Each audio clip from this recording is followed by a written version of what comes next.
Five technique, law of অ্যাট্রাকশনের triple five technique এমন একটা টেকনিক যেটা খুব কম সময়ের মধ্যে তোমার ডিজায়ার তোমাকে ম্যানিফেস্ট করতে সাহায্য করবে। এটা কিরকম? এটা হচ্ছে তোমাকে 5 দিন করতে হবে। 5 দিন তোমাকে 55 বার করে, মানে 55 টাইম তোমাকে অ্যাফার্মেশন লিখতে হবে। তোমার যে ডিজায়ার সেই ডিজায়ারের এগেনস্টে তুমি অ্যাফার্মেশন লিখবে 55 বার 5 দিন। যখন তুমি অ্যাফার্মেশন লিখবে, সেই অ্যাফার্মেশন লেখার সময় তোমার যা ফিলিংস, তোমার যা ইমোশন, সব কিছু দিয়ে যদি তুমি ওই 55 বার 5 দিন যদি লেখো, বন্ধুরা বিশ্বাস করো দারুণ দারুণ পাওয়ারফুল। এবং এটা এত সুন্দর এবং এত কম সময়ে তোমার যে ডিজায়ার সেই ডিজায়ার ম্যানিফেস্ট করতে তোমাকে সাহায্য করবে, যা তুমি কল্পনাই করতে পারবে না।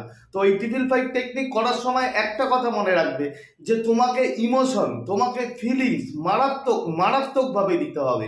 এবং যদি তুমি দিয়ে লেখো, তুমি 100% তোমার ডিজায়ার ম্যানিফেস্ট